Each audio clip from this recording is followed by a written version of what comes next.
ఉన్న బంగారాన్ని విడిపించి ఆ రోజు ఆన్లైన్ రేటుకే మేము కొంటాం. Sharma gold company. నమస్కారం, సుమన్ టీవీకి స్వాగతం.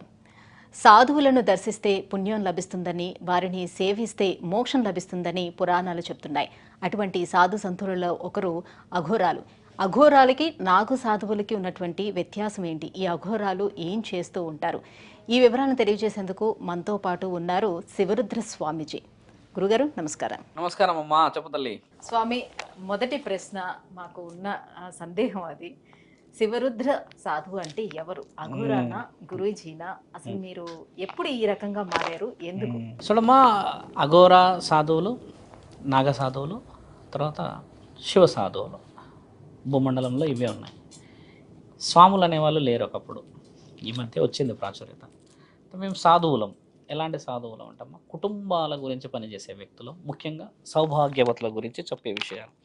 నా దగ్గరికి వచ్చే రోజు 60 నుంచి 150 మందిలో అమ్మ ఆడవాళ్ళే ఎక్కువ వస్తారు.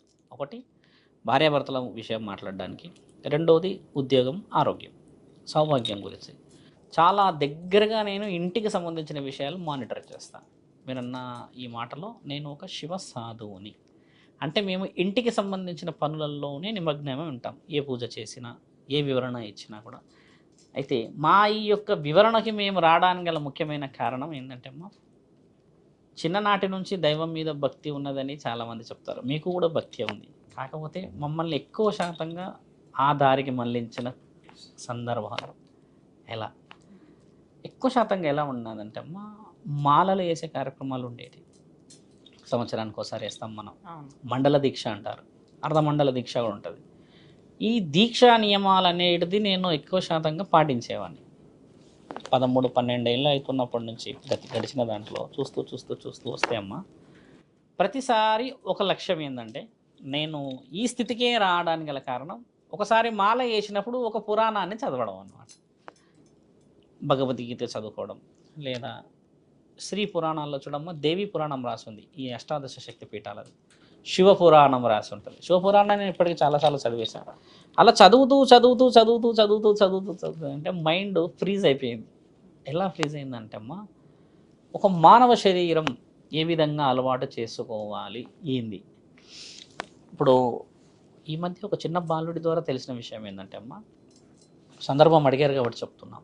శివరుద్ర ఇలా కావడానికి గల కారణం, ఒక విషయం ఎందుకు వచ్చింది, సాధువా, ఘోరా, నాగ సాధువు అని చాలామంది సందేహాలు.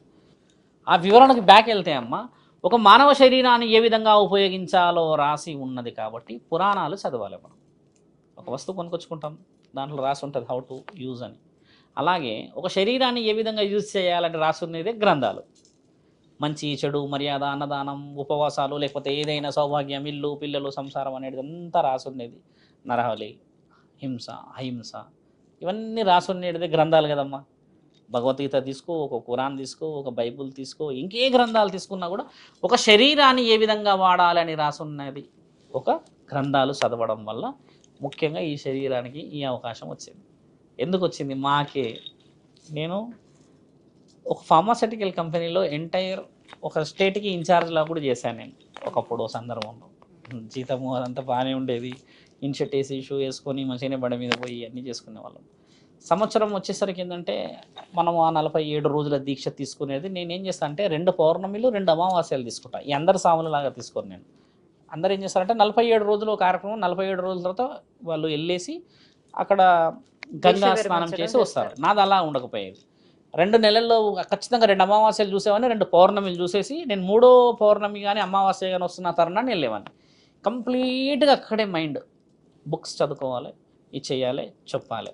ఎవరితో మాట్లాడితే కూడా మిత్రమా అని మాట్లాడాలి, అమ్మ తల్లి అని మాట్లాడాలి. నేను మీతో ఇప్పుడు మాట్లాడుతున్న ఎక్కువ శాతంలో కూడా తల్లి అమ్మ అని అన్న. ఈ విషయ వివరణలో నాలికని కంట్రోల్ చేసుకోవాలి ముఖ్యంగా, తర్వాత శరీరాన్ని కంట్రోల్ చేసుకోవాలి. ఇవన్నీ చేసుకున్న తర్వాత మనము సమాజంలో ఉండాలి అని అంటే కుదరదు. ఏదో విధంగా మనం పోతున్న దారిలో కూడా ఎవడో వచ్చేసి ఏదో చేస్తాడు. కాబట్టి గుడికి సంబంధించిన ప్రాంతాల్లో ఎక్కువ ఉండాలి. తీర్థ విహార యాత్రలకి తప్పితే మీరు అన్నట్టుగా ఇంక సైడ్ సీయింగ్కి ఇంతవరకు మేము వెళ్ళలేదు. గుడికే వెళ్తారు. ఇక్కడ వెళ్ళాలంటే 3 రోజులు వెళ్ళాలన్నా 30 రోజులు వెళ్ళాలన్నా గుడికే వెళ్ళడం. అలా వెళ్తూ వచ్చిన తరుణమే ఈ శరీరానికి ఒక దారి తీసిన తర్వాత అమ్మ జ్ఞానాన్ని సంపాదించుకోగలిగాను. ముఖ్యంగా చదివిన దాన్ని మీకు మీరు ఇందాక అడిగిన ప్రశ్నలలో అన్ని వివరణలు ఎందుకు చెప్పానంటే అమ్మా, నేను ఎన్నిసార్లు వాటిని పఠించి ఉండవచ్చు, ఎన్నిసార్లు నేను క్షుణ్ణంగా రుజువులు చేసుకుండవచ్చు. ఒక భగవద్గీత కానీ, ఒక పురాణం కానీ, ఏదైనా శివపురాణం. ఎందుకు శివపురాణం అనేది? పురాణాలు చదవాలని ఆ ఇంట్రెస్ట్ ఎప్పటి నుంచి ప్రారంభం? ఇప్పుడు దీనికి కారణాలు ఉండవచ్చు, కారణ జన్మలే అనవచ్చు. ఇప్పుడు ఎన్నో ఉంటాయి. ఓ దత్తాత్రేయుడు ఉన్నాడు, శ్రీ శ్రీ శ్రీ జగద్గురు ఆదిశంకరాచార్యులు ఉన్నారు. ఇలా ఉన్నారంటే పరమాత్ముడి ఆజ్ఞలో ఆ టర్న్ అక్కడికి ఇచ్చాడేమో, మలిపాడేమో. ఇప్పుడు నా వల్ల చాలామంది చాలామంది వచ్చిన ప్రతి ఒక్కళ్ళు ఆనందంగానే ఉన్నారమ్మా. ఇప్పుడు కొంచెం బాడీ ఎమోషనల్ అయితే లేదు స్వామి, గురువుగారు ఇలా ఉంది అని చెప్పేవాళ్ళు, కొంచెం భయం తగ్గిందనే వాళ్ళు, పూజా నియమాల్లో ఉన్నా ఇలా చెప్పేవాళ్ళు ఉన్నారు. అంటే నా మాటలకి ఆ విలువ ఉందని అర్థం కదా అక్కడ. ఇప్పుడు ఒక మాట చెప్పినప్పుడు ఒక వ్యక్తి మారడమే మనం సాధించిన శక్తికి విలువ. అంటే మీరు మాటలతో మోటివేట్ చేస్తారా, లేకపోతే వాళ్ళకి సంబంధించిన మంత్రం, పూజలు చేస్తారా? యంత్రం, తంత్రం, మంత్రం. యంత్రం అనేది ఏంది, మంత్రం అనేది ఏంది, తంత్రం అనేది ఏంది? ఒక యంత్రంతో కట్టేది చేతిలో ఉంది కదా, దీంట్లో రుద్రాక్షలు ఉంటాయి, తాడు, నల్ల తాడు ఉంటుంది, దీంతో కట్టేది ఒక శక్తి అమ్మ. మంత్రంతో అంటే చూడండి మనం నోటితో చదివేది, ఇలా కొన్ని ఉంటాయి. ఇప్పుడు చూడండి, తంత్రం అంటే తనువు అంటే మనసుతో చేసేది. ఈ 3 శక్తుల్ని నిక్షిప్తం చేసేది ఒక గ్రంథాలయం. అంటే ఇవన్నిటితోనే రాసే భక్తులు. ఇప్పుడు ఒక ఆయుధంతో చేసే పూజలు వేరు, ఒక నోటితో చేసే మంత్రాలు వేరు, మనసుతో చేసే మంత్రాలు వేరు. ఏవి చేయాలన్నా కూడా ఒక వ్యక్తి మన ముందు కూర్చోకపోతే చేయలేము. ఇదైతే ధర్మంలో మనం దైవ కార్యక్రమాలకు చేసేదే ముఖ్యమైనది. ఇప్పుడు ఈ శరీరాన్ని అవతల వ్యక్తి ఎందుకు వినాలి? నాలాగా ఇలాగే వేషధారణ వేసుకున్న 100 మంది ఉన్న వాళ్ళు వాళ్ళ మాట కూడా వినవచ్చు కదా. మన మాట ఎందుకు వినాలి, మనతోనే ఎందుకు చేయాలంటామో, వాళ్ళు మనతో ఒకసారి మాట్లాడిన తర్వాత ఫలితాన్ని, ప్రయోజనాత్మకమైన విషయాన్ని తెలుసుకున్న తర్వాతే మన దగ్గరికి మళ్ళీ వస్తారు కదా. రిపీటెడ్గా మన దగ్గరికి మనుషులు వస్తున్నారు అంటే మంచి జరుగుతున్నదని అర్థం. ఒకటి, నీ మాట బాగలేనప్పుడు నీ శరీరంలో ఉన్న పుణ్యం ఎవరు చూస్తారమ్మా?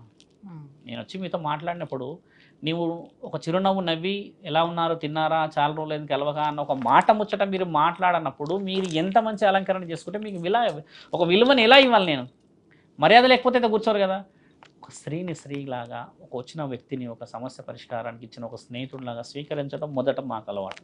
ఆ తర్వాత మీరన్న ఈ యొక్క శివరుద్ర ఈ విధంగా కంప్లీట్గా మారడానికి గల ముఖ్యమైన కారణం ఒకటి సందర్భం, వచ్చిన సందర్భం ఏంటంటే అమ్మ, కుటుంబాలు చాలా చాలా చాలా చాలా చాలా చిన్న ఓపికలతో కోల్పోతున్నారు. మీరు అన్నారు కదా మాటలతో ఎలా చేస్తారు స్వామి అన్నారు కదా, మరి ఇన్ని మాటలు చెప్పేవాడే లేడు కదా. ఇంకో విషయం ఏంటంటే, నేను మాటలు తక్కువ చెప్తా, అవతల వ్యక్తి బాగా చెప్పినవి వింటాం. చెప్పుకుంటే వినేటోళ్ళు లేరమ్మా ఈ రోజుల్లో. బాగా గమనించండి, ఒంటరితనంగా ఎంతమంది ఆడవాళ్ళు, ఎంతమంది యువకులు ఎన్ని ఫీల్ అవుతున్నారు తెలుసా అమ్మా? They are near to the death లాగా వెళ్ళిపోయారు, సొసైటీకి వెళ్తున్నారు. చెప్పేవాడు బాధ చెప్పేవాడు వినేటోడు లేకపోతే మీకు ఇబ్బందే కదా. పోనీ ఆనందానైనా చెప్పుకునేటోడు కావాలి కదా. స్నేహితుడు లేడు, మంచోడు లేడు, నమ్మినవాడు వెన్నుపోట్లు పొడుస్తున్నాడు. మరి అవతల వ్యక్తి చెప్తూ ఉంటే వినేటప్పుడు ఆ స్వామి కరెక్ట్గా విని కరెక్ట్గా మార్గం ఇచ్చాడు అన్న మార్గమే శివరుద్ర సాధువు. ఈరోజు ఎడ్యుకేషన్ చేసాం, మేము డిగ్రీ చేశాను, పీజీ చేశాను, ఇవన్నీ చేశాను కాబట్టి గ్రంథాలన్నీ చదవగలుగుతున్నాం. ఓ కంపెనీలో జాబ్ చేసాం. నేను కూడా కూటి కోసమే చదువుకున్నదా. నాకు పెళ్ళి అయింది. మొదటి పేరు నాది నరేష్, నగరకంటి నరేష్. విద్యాబుద్ధులు అన్నింటిలో సంపాదించిన తర్వాత శివరుద్ర అనేది నా బిరుదు. శివరుద్రాన్ని పెట్టుకున్న తర్వాత అన్ని కార్యక్రమాలు ఇక దైవానికి సంబంధించింది. చాలామంది ఫోన్ చేసినప్పుడు స్వామి ఇట్లా సమస్య ఉంది అంటే అమ్మ, ఒక వ్యక్తి 3 గంటలు ఫోన్లో మాట్లాడితే విన్నా ఆవిడకి 3 గంటలు వినాల్సిన అవసరం లేదు, ఎక్కడో ఉంది. ఆ మాట అంతా విన్న తర్వాత ఆవిడ మళ్ళీ ఒక 1 నెల రోజుల తర్వాత వచ్చి కలిసింది. 3 గంటలు మీరు మాట్లాడిన తర్వాత కొంచెం బాధ తగ్గింది అని అంటారు. మరి ఇంట్లో భర్త ఉన్నాడు, పిల్లలు ఉన్నారు, ఊర్లో మనుషులు అందరూ ఉన్నారు కదమ్మా. ఎవరికి చెప్పాలో వాళ్ళకి చెప్పగలుగుతాం, అందరికీ చెప్పలేము అది. అయితే సాధు పొంగవులు అనేవాళ్ళు సమాజానికి ఏం దూరంగా ఉండరు, ఆలయాల్లో నివసిస్తూ ఉంటారు. సో మీరు అన్నట్టుగా అందరినీ మోటివేట్ చేస్తూ ఉంటారు, మంచి చెడు అన్ని చెప్తూ ఉంటారు అన్ని పురాణాల నుంచి. మరి అఘోరాలు అంటే ఎవరు? వీళ్ళకి సాధువులకి ఉన్నటువంటి డిఫరెన్స్ ఏంటి? అఘోరాలంటే చూడమ్మా, ఒక సాధు లక్షణానికి మనం కొంచెం డీప్గా వెళ్ళాలి. కారణజన్ముడు దత్తాత్రేయుడు దగ్గరికి వెళ్దాం. దత్తాత్రేయుడు పేరు విన్నారుగా. అసలు దత్తాత్రేయుడు ఎవరు అనేది చాలామందికి తక్కువ శాతం తెలుసు. ఆయన గారు దత్తాత్రేయుడు వచ్చేసి గురుస్థానం, అఘోరాలకి, సాధువులకి, స్వాములకి, నాగ సాధువులకి గురువు. ఆయన పెట్టిందే ఈ యొక్క నియమ నిబంధనలు. అఘోర, నాగసాధువు, స్వాములు, తర్వాత శివ సాధువులు, ఇంకేదైనా మాలలో వేసుకున్న వాళ్ళు భక్తిలో హనుమంతుడు తీసుకొనివ్వండి, అమ్మవారు తీసుకొనివ్వండి, ఎవరిదైనా ఈ తరుణాలు తెలుసుకోవాలి మైక్రో లెవెల్లో. మీరు అడిగిన ప్రశ్న నేను కొంచెం వివరించి చెప్పాల్సిన అవసరం ఉంది. ఓ రోజు ఒక క్షణం ఏమైందంటే అమ్మ, దత్తాత్రేయుడు పుట్టిన ఈ భూమండలంలో చూడండి, అలా మన దగ్గర కారణ జన్మలు పుట్టారు. అట్లా ఆయన గారు వెళ్తూ వెళ్తూ వెళ్తూ వెళ్తూ వెళ్తూ వెళ్తూ ఉన్న ఈ భూమండలంలో ఆయన అన్ని గుడిలోకి వెళ్ళి ఊరు సమాచారాలు తెలుసుకునేవాడు. దత్తాత్రేయుడు చరిత్రలో రాసింది ఇది. మళ్ళీ అలా తెలుసుకుంటున్న దగ్గరమ్మ గుడిల పైన ధ్వంసం ఎట్లా అంటే దాడిలు ఎక్కువ జరిగేటి. ఇంత దాడి జరుగుతూ వస్తూ వస్తూ వస్తూ వస్తూ ఏం దోచుకెళ్తున్నారంటే అమ్మ, మన దగ్గర ఉన్న శివలింగాలు, తర్వాత శివలింగాల కింద ఉన్న వజ్రాలు వైడూర్యాలు, తర్వాత ఏదైనా కనబడిన వ్యక్తులు తీసుకునేవాళ్ళు. ఈ తరుణం చేసిన వాళ్ళంతా ఆఫ్ఘాన్ దేశస్తులమ్మ. ఆఫ్ఘనిస్తాన్ మనకు తెలిసిన వాళ్ళు దండయాత్రలు చేయడం మన మీద. వాళ్ళు ఊరికే దండయాత్ర చేయాలి, మన దగ్గర ఉన్న వస్తువులన్నీ తీసుకెళ్ళాలి, గుడులన్నీ ధ్వంసం చేయాలి. ఇలా చేస్తూ చేస్తూ చేస్తూ వస్తే ఎవరు కూడా అబ్జెక్షన్ చేయలేరు, ఎందుకంటే గుడిలే కదా రాతితో కట్టినవి తీసుకెళ్తున్నారని. ఓ యుద్ధం ఎలా జరిగిందంటే ఆడపిల్లలని పైశాచికత్వంగా మన దేశంలోనే ఉండి అనుభవించారు 6-7 రోజులు పైశాచికత్వంగా. మళ్ళీ ధ్వంసం చేశారు మన గుడులని, అన్నీ దోచుకెళ్ళారు. కానీ గతంలోనే మనం మాట్లాడుకున్నట్టుగా మన దగ్గర విలువైనది ఏం చెప్పామా, మన సంస్కృతిలో అమాయకత్వం, ప్రేమ, ఆ సిగ్గు, ఆ బిడియం మన దగ్గరే ఉంది, స్త్రీ దగ్గర. దీన్ని దోచుకపోతే సర్వం పోయినట్టే. అవునా కదా తల్లి? స్త్రీకి అత్యంత ముఖ్యమైనదే, ఒక విధంగా మాట్లాడితే ప్రాణం కంటే విలువైనది మానం. అలాంటి దాన్ని ఎవరో దేశస్తులు వచ్చి ఇబ్బంది పెడుతూ పోతున్న ఆ తరుణాన్ని దత్తాత్రేయుడు వరలించలేకపోయాడు. ఇదేమీ అరాచకం, నేనొక్కడనే ఉన్నా, అంతమందిని ఎలా ఎదుర్కోవాలి? 10,000 మంది దాడి గుర్రాల మీద వస్తున్నారు. వాళ్ళు ఎవరిని పడితే వాళ్ళని పైశాచికత్వంగా అనుభవించేసేస్తున్నారు, ఆడపిల్లల్ని కానీ గుడిలు కానీ ఏదైనా కూడా వావే వరుస లేకుండా అన్న తరుణాన్ని ఒక ప్రకటన ఇచ్చాడు మహానీయుడు. అత్యంత వీరులు, బలమైన బలశాలులు, ఖండ కావురం ఉన్నవాళ్ళు, నేను చెప్తే వినే విద్యా అర్హతని నేర్చుకోవాలని అనుకున్న ఆసక్తి గల వాళ్ళు, పరమాత్ముణ్ణి చేరాలి అనుకునే వాళ్ళు నా దగ్గరికి వస్తే నేను విద్యాబుద్ధులని అందిస్తాను అని ప్రకటన ఇచ్చాడు. ఇదే మన ఈ భారతదేశంలో దత్తాత్రేయుడి యొక్క పుస్తకాల్లో రాసింది. అప్పుడు కొంతమంది వచ్చారమ్మా, 800-900 మంది వచ్చారు వీరులు. కొంతమంది ఉంటారు, మేము చేస్తాము, మాకు రక్షణ కావాలి, మేము కాపాడతాము, అందరికీ ఆ మనోభావాలు ఉంటాయి కదమ్మా. అలా వచ్చినప్పుడు దత్తాత్రేయుడు అందరు ఫిల్టర్ చేశాడు, అందరినీ 500 మందిని సెలెక్ట్ చేశాడమ్మా. 500 మందిని సెలెక్ట్ చేసి వాళ్ళకి మొదట రాగానే వాళ్ళకి జీవితం మీద ఒక ప్రశ్న ఏమొచ్చిందంటే, వాళ్ళు బట్టలు ఎక్కువ శాతంగా అఘోరాలు కనబడరు, వేసుకోరు, చాలా చిన్నగానే ఇక్కడ ఒకటి కట్టుకుంటారు, తెల్లటి వస్త్రం లాంటిది. ఈ సందర్భం వాళ్ళు ఏం చేశారంటే దేహం మీద ఆశ వదిలిపించారు. మొదట నీకు ఒకవేళ దేహం మీద ఆశ ఉంటే, పరస్త్రీ మీద వ్యామోహం ఉంటే నువ్వు ఈ విద్యకి అర్హత సంపాదించలేవు. అవతల మీద శత్రువు వస్తున్నది ఎక్కడికి? మన సాంప్రదాయం మీద, మన యొక్క విలువైన దేవాలయం మీద వస్తున్నాడు. కాబట్టి నీ యొక్క శరీరం మీద నీకు ధ్యాస లేకపోతేనే నువ్వు అవతల వ్యక్తిని ఆ వచ్చే దాడికి నువ్వు ఎదుర్కోగలవన్న నియమ నిబంధనలను పెట్టినప్పుడు ఈ 500 మందికి మొదటి సంవత్సరం గుండు గీకేవాళ్ళమ్మా. గుండు గీకేసి కఠినమైన పరీక్షలు, మంచులో పడుకోబెట్టి నీళ్ళల్లోనే ఊపిరి లేకుండా కొద్దిగా కూర్చోబెట్టి, ఇలా ఏంటంటే సాధనలో భాగాలు ఇవన్నీ ఒక్కొక్క సాధన ఇచ్చేవాడు. అలా ఇచ్చి 12 సంవత్సరాలు గడిచేవి తల్లి. ఒకసారి నెత్తికి ఉన్న ఎంటికలన్నీ తీసేశాక ఈ హెయిర్స్ అన్నీ మళ్ళీ వాళ్ళు ఎప్పటికీ తీసేయరు, ఇంకా వదిలేస్తారు. పెద్దగా ఉంటాయి ఒక్కొక్కళ్ళకి ఎంత రుద్రాక్షలు వేసుకుంటాడు. 1100 రుద్రాక్షలు వేసుకుంటాడు ఒక అఘోర. అంటే ఒక అఘోరకు అర్హత ఏంటంటమ్మా, 1100 రుద్రాక్షాలు ఎందుకు వేసుకోవాలంటే 1100 ఏదైతే ఈ మెడలో ఉంటాయో ఆయన రుద్రుడితో సమానం, రుద్రుడి యొక్క అర్హతతో సమానం. రుద్రుడు అనేవాడు ఒక వీరుడు, ఆ వీరుడి యొక్క బలాన్ని సంపాదించినట్టు అనమాట. అంటే రుద్రుడు మరో పరోక్షంగా మాట్లాడితే శివుడే, అంటే ఆయన బలం సంపూర్ణంగా వచ్చిందని అర్థం. అలా వచ్చిన ఆ తరుణం వచ్చినాకమ్మ కరెక్ట్గా 12వ సంవత్సరం వచ్చిన తర్వాత ఇలా చేతులు పెట్టి ఇటు నెత్తిపైన 3 కుండలు పెట్టేవాళ్ళు. ఎడం వైపు ఒక కుండ కట్టేవాళ్ళు, దాంట్లో నీళ్ళు ఉండేవి. కుడి చేతి వైపు కుండ కట్టేవాళ్ళు, నెత్తిలో ఒక కుండ కట్టేవాళ్ళు. అన్ని నీళ్లు ఒలకకూడదు, అవి ఒక చుక్క కూడా పడకూడదు.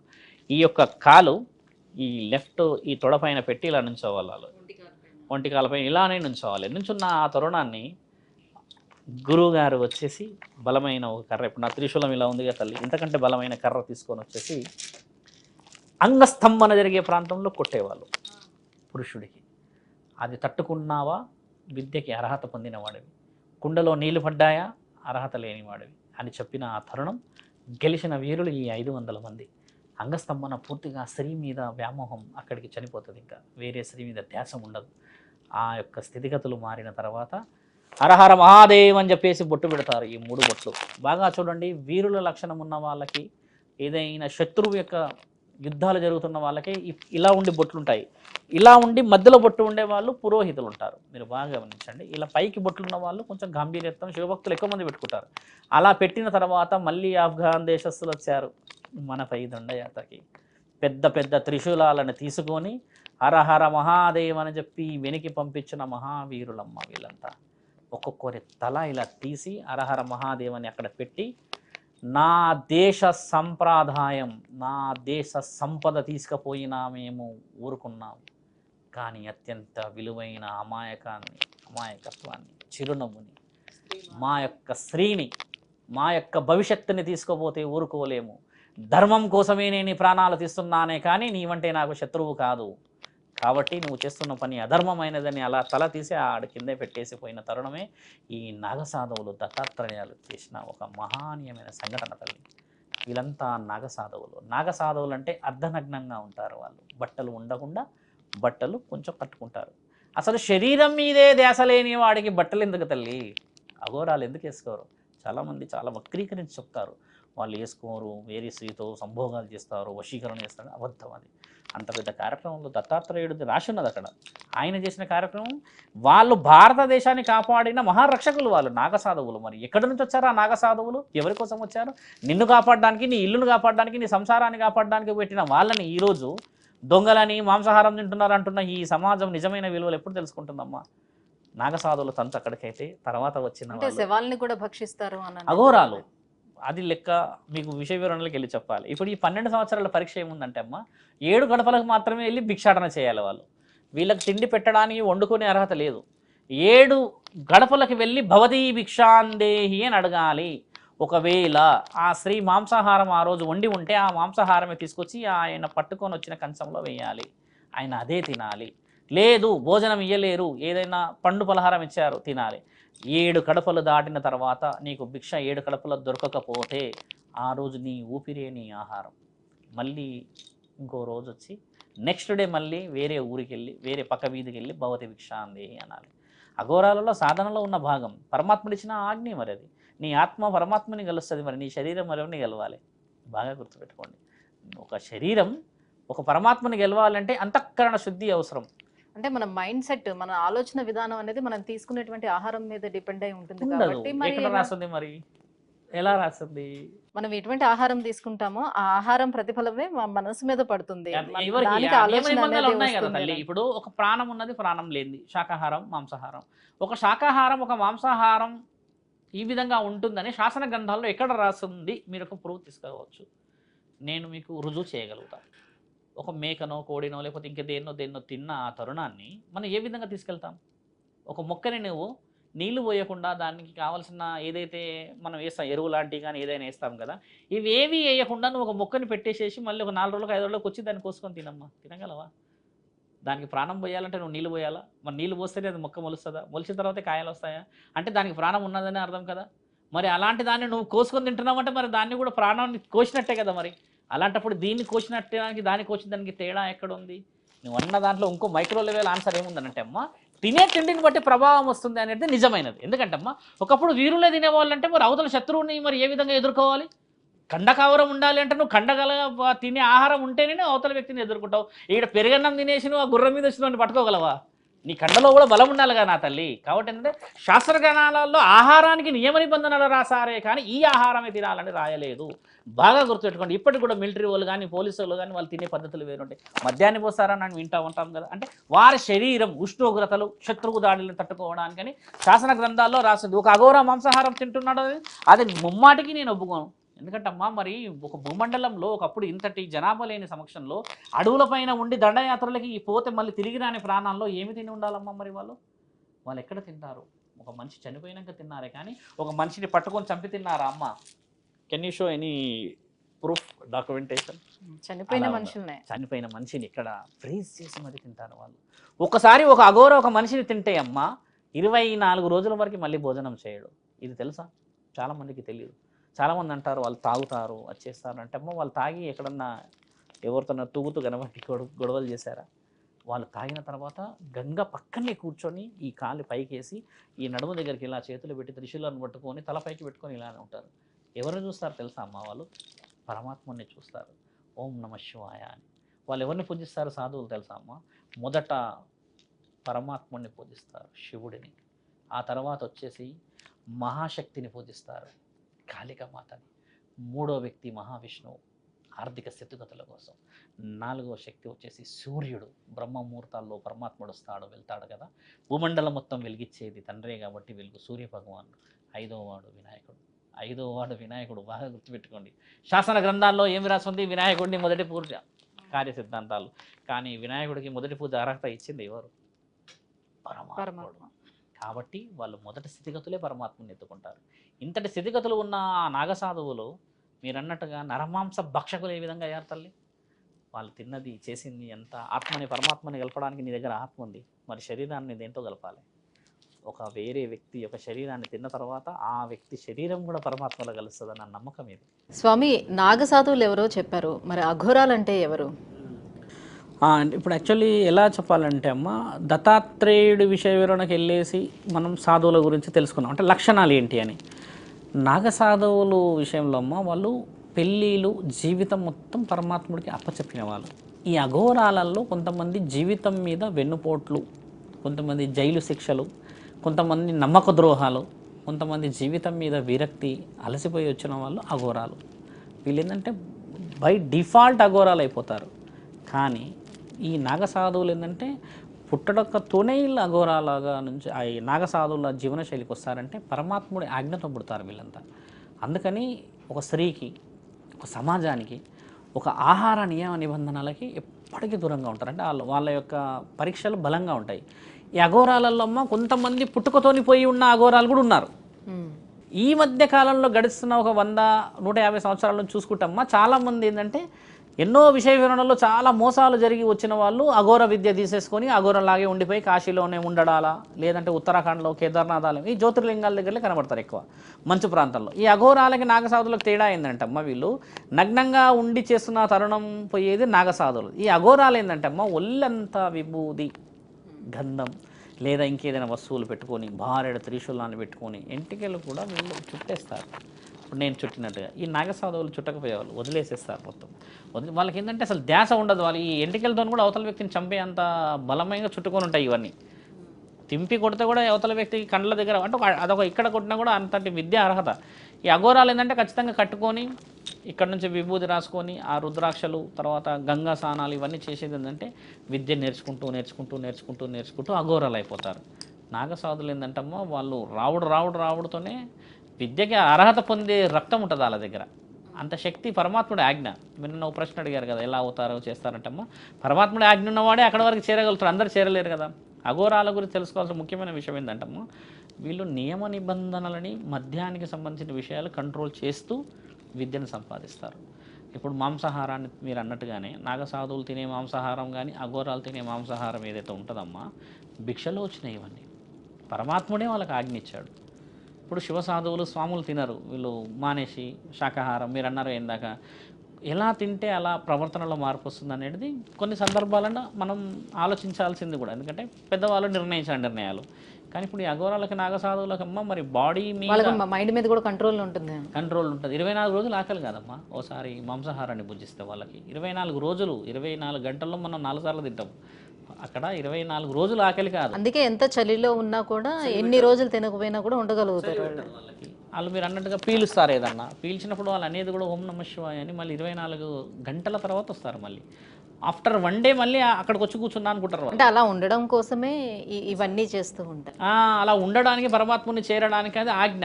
అంటే నిరంతరం గాంజాయి తాగి ఆ మత్తులో ఉండేటప్పుడు అది శివధ్యానంలో ఉన్నారని ఎలా శివధ్యానంలో ఉన్నారు అనడానికి రుజువులు ఎందుకు లేవు? మరి వాళ్ళు శివధ్యానంలో మీరు అన్నట్టుగానే మద్యపానానికి సంబంధించిన ప్రాంతంలో కూర్చొని ఉంటే ఈయన మద్యపానం ఈ మందు తాగే ప్రాంతంలో అనుకోవచ్చు. కాశీ లాంటి ఒక మహాక్షేత్రంలోనే కూర్చొని ఉన్నప్పుడు మరి గురువు నుంచి రాని విద్య అంటారా? మరి ఏ గురువులు ఏంది ఈయనే డైరెక్ట్ తాగుతున్నాడు అంటారా? అది పురాణాలలో శివుడే కూర్చొని తాగుతున్న చిత్రపటాలు ఆయన గురించే రాసిన ఎన్నో సందర్భాలు చూసాము. అంటే ఆజ్ఞలో లేనిది బలం కాదమ్మా, అక్కడ నుంచి తంతు నుంచి పాటించుకుంటూ వచ్చారు. వాళ్ళు చేసింది కూడా ఆయన ధ్యానంలో ఉంటాడంటే మరి 10 సార్లు నిన్ను చూస్తే ఒక స్త్రీ వస్తుంటే పోతుంటే గమనిస్తే ఆయన నటిస్తున్నాడు అనుకోవచ్చు. నేను గమనించాడు. పక్కన శవాలు కాలుతున్నా కళ్ళు తెరవరు వాళ్ళు, బయటికి కళ్ళు తెరవరు. వాళ్ళు నీళ్ళ పక్కనే కూర్చొని పరమాత్ముడు ఆజ్ఞలనే ఉంటారు. ఎవరన్నా వచ్చి మాట్లాడినా చేసినా కూడా కోపపడతాడు అఘోరా, తెలుసమ్మా ఎంత కోపపడతారు తెలుసా నిజమైన అఘోరాలు ఏమైనా డిస్టర్బ్ చేస్తే. వాళ్ళకి ఎక్కడ లేని తీవ్రమైన కోపం వస్తుంది, వాళ్ళకి దీక్షకి భంగం అవుతుందని.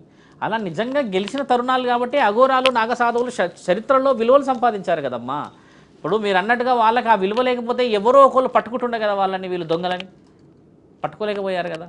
ఇక్కడ ఉన్నాయి ఆ రుజువులు. మాంసాహారాన్ని ఇంతకుముందు కొంతమంది ఏమడిగారంటే పిక్కు తింటారంట అని అడిగారు. ఎక్కడ ఒక అఘోర పిక్కు తినే సందర్భమే లేదమ్మా. అదొక వివరణ, దైవ ప్రసాదము, దాన్ని ఒక లెక్క, ఒక పద్ధతి. వాళ్ళు మంచుకొండల్లో ఎక్కడో కూర్చొని ఉన్న ఆ తరుణాన్ని పిక్క తినాల్సిన అవసరం ఏముంటుంది. అదే అఘోర వచ్చి నీ ఇంటికి ఏదో బాగా చేస్తా అని ఏదో చెప్తా అని మూఢనమ్మకాన్ని క్రియేట్ చేసి డబ్బులు కూడా సంపాదించవచ్చు కదా. నిజమైన అఘోర సమాజానికి రాడు కాబట్టి, సమాజంలో తిరగడు కాబట్టి, వీళ్ళందరికీ దూరంగా ఉంటాడు కాబట్టి వసతులు ఏర్పాటు చేసుకుంటాడు అక్కడ. అది నిజమైన విషయం. మరి నదులకి పుష్కరాలు వస్తూ ఉంటాయి. ప్రతి నదికి 12 సంవత్సరాలకు ఒకసారి పుష్కరం వస్తూ ఉంటుంది. అయితే వీళ్ళు కరెక్ట్గా కుంభమేళా టైంకి ఏ రకంగా వచ్చేస్తారు? వాళ్ళకి ఎలా తెలుస్తుంది అంత దూరంలో ఉన్నటువంటి ఆ నాగసాధువులకు కానీ అఘోరాలకు కానీ? చూడమ్మా, నీకు తెలిసి బ్లైండ్ మార్క్ ఉన్న ఫెస్టివల్స్ ఏమున్నాయి మన దగ్గర ఇండియాలో? సంక్రాంతి 14, 15, 16 అది జరగాల్సిందే. ఎవరు రాశారు మరి? అది ఎవరో గురువు ఎక్కడో ఏదో విషయ వివరణ ఆ మకర సంక్రాంతి అనేది సూర్యుడు సంక్రమిస్తున్న ఆ యొక్క తరుణం రాశాడు. దీపావళి ఖచ్చితంగా అమావాస్య రోజే వస్తుంది. ఈ పండుగలన్నీ ఎలా వచ్చాయనంటే ఒక గురువు రాసిన తరుణాలు ఈ విధంగా ఈ రోజే చేసుకోవాలి. ఒకప్పుడు ఇన్ని పండుగలు లేవమ్మా నా తల్లి. ఇక్కడ ఉన్న పండుగలే చాలా 2, 3 రాను రాను రాను రాను రాను మనము క్రియా ప్రక్రియలో ఇవన్నీ చేసుకొని వచ్చాం పండుగలన్నీ. ఇలాగే ఒక కుంభమేళకు సంబంధించి మహానీయులు, నాగసాధువులు, అఘోరాలు, శివసాధువులు ఎందుకు వస్తారు అంటే దత్తాత్రేయుడు రాశాడు ఈ తరుణాలన్నీ. అసలు మేళ అంటే ఏందమ్మా నీకు తెలిసే జ్ఞానం ప్రకారంగా? కుంభ అంటే ఏమిటి? ఎడ్యుకేషన్ చేసాం కాబట్టి గ్యాదరింగ్. కుంభ అంటే అదే కదా. కుంభాలుగా వస్తున్నారని అంటాం. యాక్చువల్లీ వస్తున్నామన్నారు, తింటున్నారంటాం మనం ఇక్కడ. కుంభాలు అంటే గ్యాదరింగ్, వాళ్ళందరూ గ్యాదర్ అయ్యేదాన్ని కుంభమేళ అంటారు. వాళ్ళు ఎక్కడి నుంచి గ్యాదర్ అవుతారంటే అమ్మ, ఒక గురువు దత్తాత్రేయుడు ఏమి ఇచ్చాడంటే దేశం నలుమూలలో ఈయన స్ప్రెడ్ అయ్యారు యుద్ధ సమయంలో. ఎక్కడి నుంచి అయినా యుద్ధం కావచ్చు, ఎక్కడి నుంచి అయినా కావచ్చు అన్న ఆ తరుణాన్ని ఈ సమయానికి మీరు రావాల్సిందిగా మనవి అని రాసిపెట్టిన గ్రంథాలు ఉన్నాయి. దత్తాత్రేయుడు 146 సంవత్సరాలకు ఒకసారి జరిగేదే మహాకుంభమేళ. అంటే సూర్యుని యొక్క గమనాన్ని బట్టి వాళ్ళు గెస్ చేస్తారు. ఈ సంవత్సరానికి ఇక్కడికి రావాలి అని చెప్పేసి రాసింది ప్రతి గురువు ప్రతి శిష్యుడికి చెప్పే తరుణం అన్నమాట. అంటే వాళ్ళందరూ ఏం చేస్తారు? ఎక్కడ జరుగుతాయి ఈ కుంభమేళాలు? కాశీలో జరుగుతాయి, పెద్ద పెద్ద పుణ్యక్షేత్రాల దగ్గర జరుగుతుంటాయి. వీళ్ళందరూ అక్కడికి వస్తారు. వచ్చి ఏం చేస్తారు తెలుసా అమ్మ? వీళ్ళందరూ మీరు 10th క్లాస్ లేకపోతే ఇంటర్మీడియట్ అందరు గ్యాదర్ అవుతారా? అప్పుడు ఏం కలెక్షన్ చేస్తారమ్మా? వచ్చినప్పుడు నీవేం సాధించావు, ఎంత చదివావు, ఇప్పుడు ఏదన్నా ప్రభుత్వ ఉద్యోగమా, భార్యనా, పిల్లలా అంటావు కదా. ఈ గురువు స్థాయికి వీళ్ళందరూ చెప్పుకునేది అదే. ఎక్కడ వరకు మన యొక్క క్రియా ప్రక్రియలు జరిగాయి, మంచి చెడులు ఎక్కడ దాకా వచ్చాయి, ఏ కార్యక్రమాలకి మన యొక్క నియమ నిబంధనలని మన గురువుగారు ఇస్తున్నారు అని చెప్పడానికి జరిగే ఈ మేళానే మహాకుంభమేళ. ఎంతమంది చనిపోయారు మన వాళ్ళు, ఎంతమంది ధర్మరక్షణలో ఇంకా ఉన్నారు, శిష్యులు ఎవరైనా వచ్చారా, ఇంకేమైనా వివరణ కావాలని అనుకున్నదే మహాకుంభమేళ. కుంభమేళ కూడా ఉంది నా తల్లి. మహాకుంభమేళ, కుంభమేళ వచ్చేసి 12 సంవత్సరాలకు ఒకసారి జరిగేది. అప్పుడు ఈ గురువులు ఎవరో రారు, పెద్ద గురువులు వచ్చేది 146 వరకు. అప్పుడు ఖచ్చితంగా ఆయన 140 ఏళ్ళు ఉన్నాయన కూడా రావాలి. ఎందుకంటే మేము ఉన్నాము అని చెప్పేసి అందులో కౌంటింగ్ చేసుకునే వాళ్ళు కూడా ఉంటారు. అక్కడ ఫలానా రాష్ట్రం నుంచి ఇంతమంది వచ్చారు, ఫలానా రాజధాని నుంచి ఇంతమంది వచ్చారు అని రాసే శిష్యులు కూడా ఉంటారు. ఈ 12 సంవత్సరాలకు వచ్చేది ఏంటంటే అమ్మ, వాళ్ళంతా మాస్టర్ డిగ్రీ అయితే వీళ్ళు డిగ్రీ వాళ్ళు అంటే స్థాయికి తగ్గిన వచ్చేవాళ్ళు. తర్వాత 6 సంవత్సరాలకు ఒకసారి కూడా జరిగేది ఉంది. దాన్ని అర్ధకుంభమేళ అంటారు. అంటే 12లో 6 కదా, అర్ధ. అప్పుడు ఇంకొంచెం స్థితిగతులు కొంచెం తక్కువ ఉన్న వాళ్ళు వచ్చి గ్యాదర్ చేసుకున్న వాళ్ళు కొన్ని రాష్ట్రాల నుంచి ఫలానా విషయం అమెరికాలో మన వాళ్ళు క్షేమమే కదా అని చెప్పుకుంటారు. అక్కడికి వచ్చి అఘోరాలు మాట్లాడుకునే సందర్భాలు చాలా ఉన్నాయి. వాళ్ళు చెప్పుకుంటారు, వాళ్ళ భాషలు వాళ్ళ తరుణాలు చెప్పుకుంటారు. తర్వాత అంటే వాళ్ళకంటే ఏదైనా ఒక భాష ఉంటుందా? భాష అనేది ఏముండదు, సేమ్ మనలాంటి భాషే తెలుసుకుంటారు అమ్మాయి. కానీ వాళ్ళైతే మైకులు పెట్టి మాట్లాడుకోరు కదా, ఓ దగ్గర కూర్చొని ఎలా ఉంది ఏం సంగతి ఇలా ఎక్కువ మాట్లాడరు, మితంగానే వాళ్ళు మాట్లాడారు, అమితంగా కాదు. తర్వాత జరిగేది మగు కుంభమేళ, దాన్ని మేఘు కుంభమేళ అంటారు. 3 సంవత్సరాలకు ఒకసారి జరిగేది.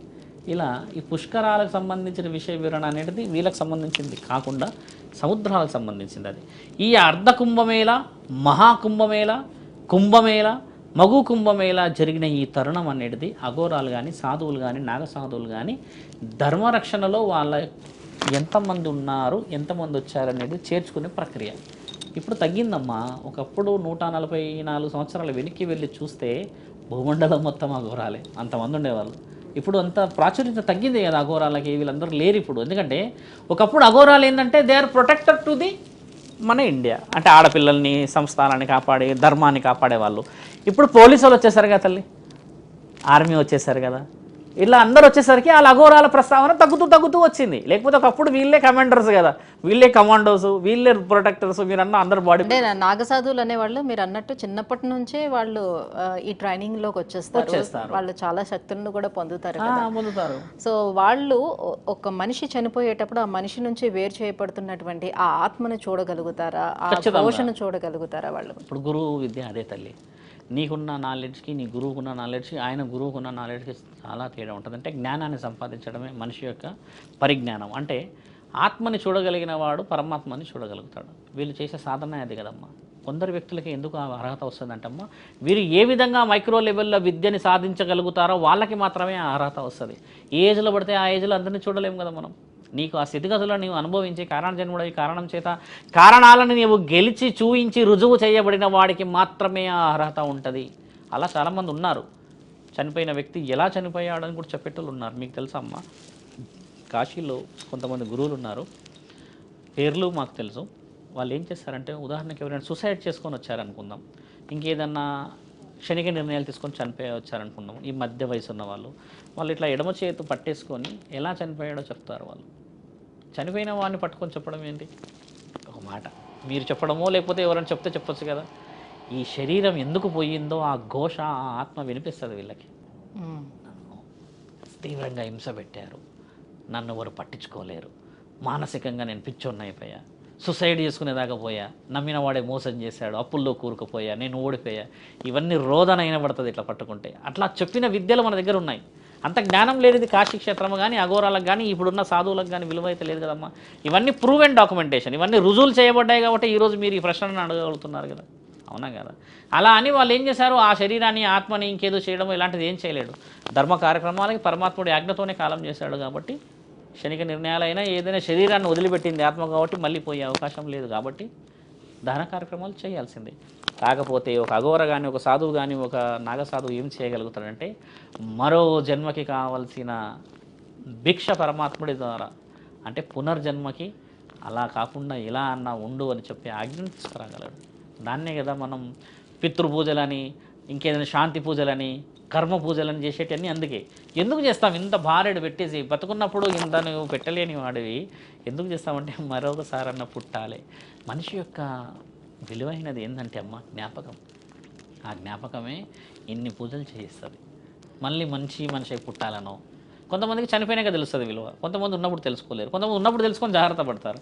అయితే వీళ్ళు ఆత్మలు చూడగలుగుతారు, ఆత్మలతో మాట్లాడగలుగుతారు కాబట్టి పరకాయ ప్రవేశం చేసేది కూడా వీళ్ళకి ఉంటుంది, ఆ శక్తి కూడా వీళ్ళకి. అవును, పరకాయ ప్రవేశం చేసే విద్య మన దాంట్లో శాస్త్ర గ్రంథాల్లో రుజువులు చేయబడ్డాయి. పరకాయ ప్రవేశం చేసేది జగద్గురు ఆదిశంకరాచార్యులు చేసినట్టుగా మీకు చిత్రాలే ఉన్నాయి. అలాంటిది మన దగ్గర లేకుండానే ఆయన ప్రూవ్ చేసబడ్డాడంటారా.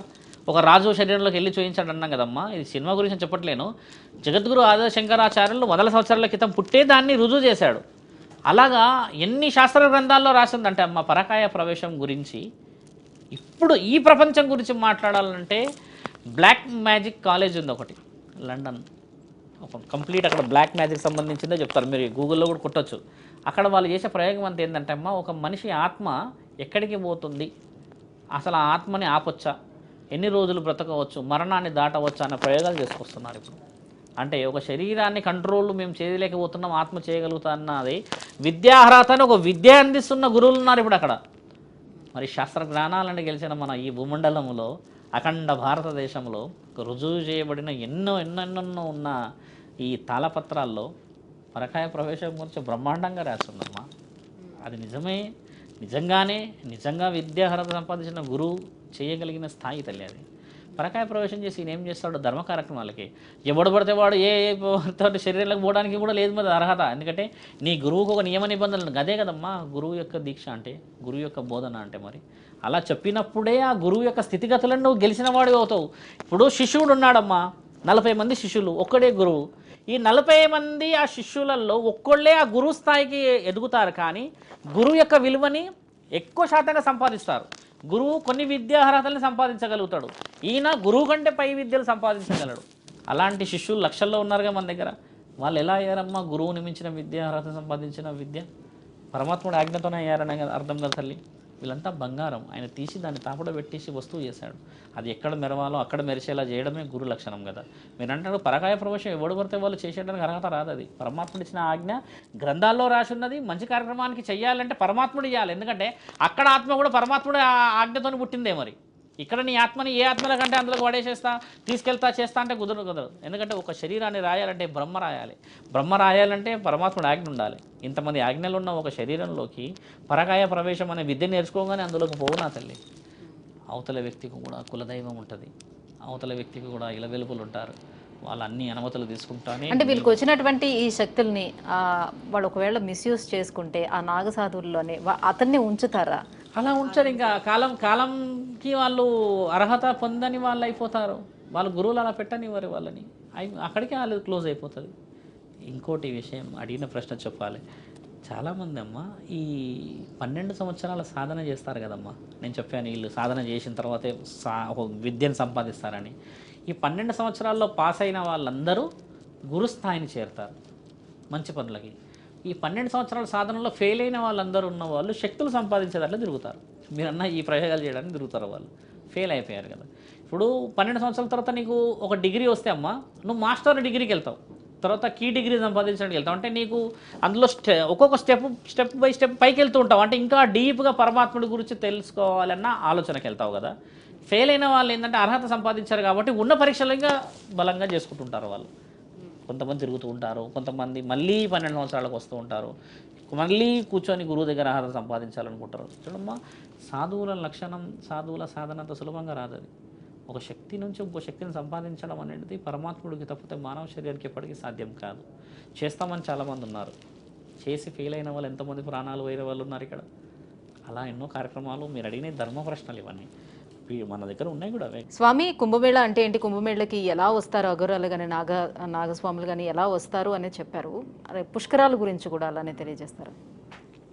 పుష్కరాలు అనగానే గంగా స్నానాలు సహజంగా. మీకు తెలిసిన సరస్వతి, జమున, గంగా నదులు ఉన్నాయి. మీకు చిన్నప్పటి నుంచి చదువుకున్నారు కదమ్మా. మీరు ఎప్పుడైనా సరస్వతి నదిని చూసారా? లేదు కదా. సరస్వతి నది మన దగ్గర లేదు. శాసన గ్రంథాల్లో గంగా, యమున, సరస్వతి నదులు ఉన్నాయి కదా. సరస్వతి నది అనేది మన భూమండలంలో లేదు. ఎందుకంటాం సరస్వతి అని? సరస్వతి నది అనేటిదమ్మా ఎన్నో పురాణాలలో గాథాల నుంచి అది రాను రాను రాను రాను సరస్వతి నది మొత్తం కూరుకుపోయింది, నీళ్లు లేవు. అతల వితల సుతల మహాతల తల తల రసాతల పాతాల గంగ కింద ఉంది ఇప్పుడు సరస్వతి మాత. అంటే ఈ భూమికి కిందున్న 7 లోకాల కింద ఉంది అమ్మ. లేదు, గంగా, యమున మాత్రమే ఉన్నారు ఇప్పుడు భూమండలం మీద. మీరు ఎవరైనా కాంట్రవర్సీకి ఇస్తే I can show you document. లేదు, సరస్వతి నది లేదు, భూమండలం మీద లేదు. కాకపోతే ఈ గంగా, జమున, గంగామాత మాత్రమే ఉండే మన భూమండలంలో. జమున మాతని తీసుకొచ్చి స్వర్గం నుంచి తీసుకొచ్చి దేవతలను స్థాపించారు ఇక్కడ. అంటే అమ్మని కొలువు తీసుకోమని చెప్పారు పరమాత్ముడి ఆజ్ఞలో. దేవుళ్ళ యొక్క నిర్ణయం ఇదంతా. అంటే ఇక్కడ గంగమాతనే మొదటి స్థానం, రెండో స్థానం వచ్చేసి జమున, తర్వాత సరస్వతి మాత లేనే లేదు. చాలామందికి ఏం తెలిసి ఎప్పటికీ నానుడి గంగా ఇలా వస్తుంది, ముగ్గురు కలిసి వచ్చారు. ఈ త్రివేణి సంగమం వీళ్ళు ఒకసారి ప్రయాణం చేసి కలిసిన ఆ తరుణంలో సరస్వతి నదిని కూడా దాటుకుంటూ వస్తారు. వీళ్ళు దాటుకుంటూ వచ్చినప్పుడు ఏంటంటే అవి పుణ్యక్షేత్రాల నుంచి వచ్చిన పుణ్యమైన జలాలు కాబట్టి స్నానాలు చేయాలి. ఎందుకు స్నానాలు చేయాలి? ఇప్పుడు గంగామాత వచ్చినప్పుడు ముగ్గురు కలిసి వచ్చిన తర్వాత స్నానం చేయాల్సిన అవసరం ఏముంది? 3 సంవత్సరాలకు ఒకసారి జరుగుతాయి మన దగ్గర, 12 సంవత్సరాలకు ఒకసారి కూడా జరుగుతాయి. ఇలా నదులన్నీ కలిసి వచ్చిన ఈ తరుణాన్ని మనము పుష్కరాలు అంటారు. మన దగ్గర కాళేశ్వరం దగ్గర జరుగుతారు, అక్కడ కూడా అది త్రివేణి సంగమమే. ఇక్కడ నుంచి నెక్స్ట్ వచ్చేది కూడా కాళేశ్వరమే, త్రివేణి సంగమం. ఆ తర్వాత గోదావరి వెళ్తుంది. ఇవి పుష్కరాల యొక్క అంతరార్థం తెలుసుకోవాల్సిన అవసరం చాలా ముఖ్యమైనది. ఎందుకంటమ్మా పవిత్రమైన ఈ జలాలు ప్రయాణం చేసి చేసి చేసి చేసి చేసి చేసి చేసి మన దగ్గరకు వస్తాయి.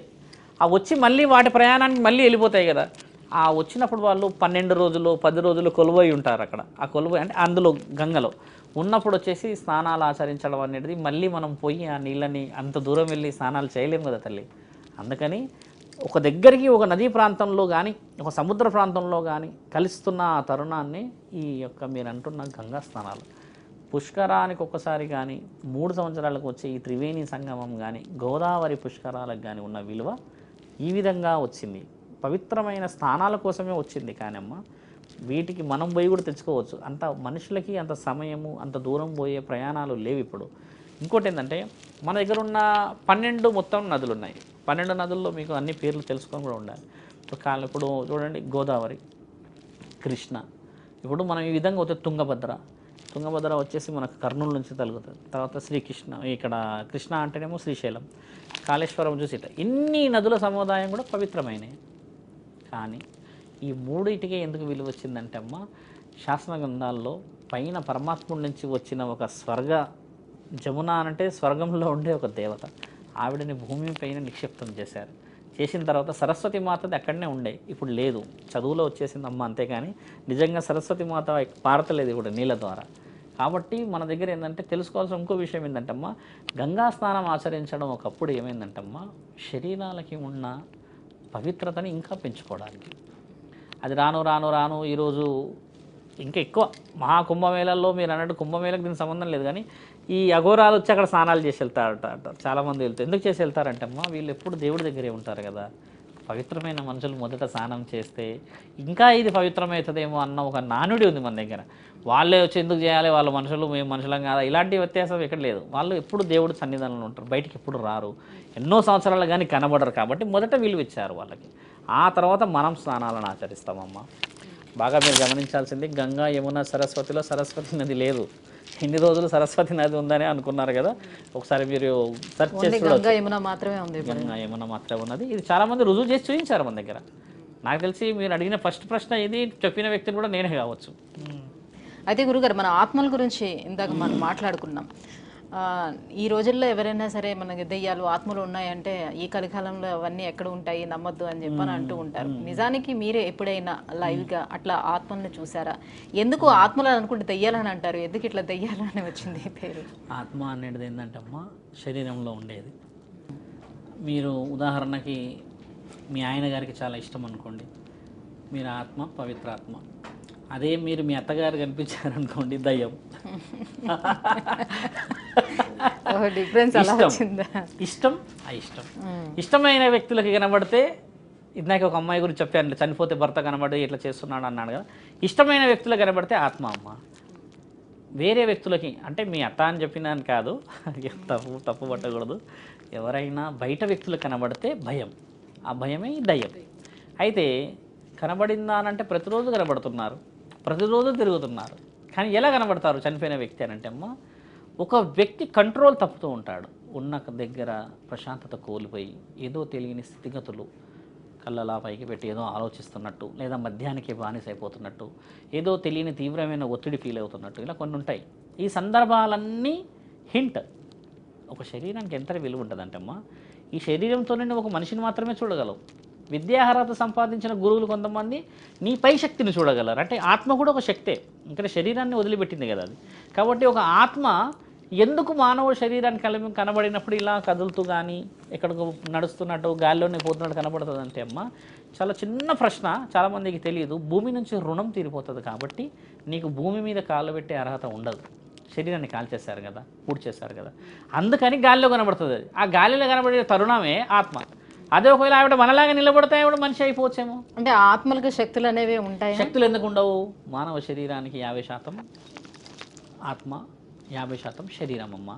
50% కాల్ చేస్తున్నారు, ఇంకో 50% కాల్చే అర్హత లేదు, పరమాత్ముడికి కూడా లేదు. ఒకసారి ఒక ఆత్మకి ఏదైనా చేయగలిగే శక్తి ఎలా ఉంటుంది? ఎలా వస్తుందంటే అది రూపం లేనిది, ఒక నీళ్ళలాగా ఎందులో పోసినా పోగలదు, గాలి కాబట్టి. ఒక వస్తువులో అయినా కూర్చోగలదు, ఒక శరీరంలోకి అయినా పోగలదు. ఎక్కడి నుంచి పోతుంది అంటే జ్ఞానేంద్రియాల్లో మనకి దారి ఉంది కదా, చెవులు, ముక్కు, ఇవన్నీ నోరు, హోల్స్ ఉంటాయి. ఇప్పుడు మనకు రొమ్ముల దగ్గర కూడా హోల్ ఉంటుంది. ఇలా పోయే అవకాశాలు ఉంటాయి గాలి లోపలికి, కాబట్టి పోగలదు. అంటే అన్ని శరీరాల్లోకి వెళ్ళగలుగుతాయి అలా ఉండదు, కొన్నిటిపైనే ప్రయోగాలు జరుగుతాయి. ఇందాక మనం ఏం మాట్లాడుకున్నాం, ప్రయోగాలు చేపించి కొంతమంది క్షుద్ర పూజలు చేపించేసి దాన్ని ప్రేరేపించి ఆత్మ ఎలా ఉంటుందంటే అమ్మ, ఉదాహరణకి 30 ఏళ్ళకి ఇప్పుడు 60 ఏళ్ళు రాసున్నవాడు 30 ఏళ్ళకి చనిపోతే ఈ మిగతా 30 ఏళ్ళనే ఈ యొక్క జీవితం ఒక కారణం లేకుండా తిరుగుతూ ఉంటాడమ్మా. వీళ్ళందరూ ఏం చేస్తారంటే ఆశ చూపిస్తారు, క్షుద్ర పూజలు చేసేవాళ్ళు.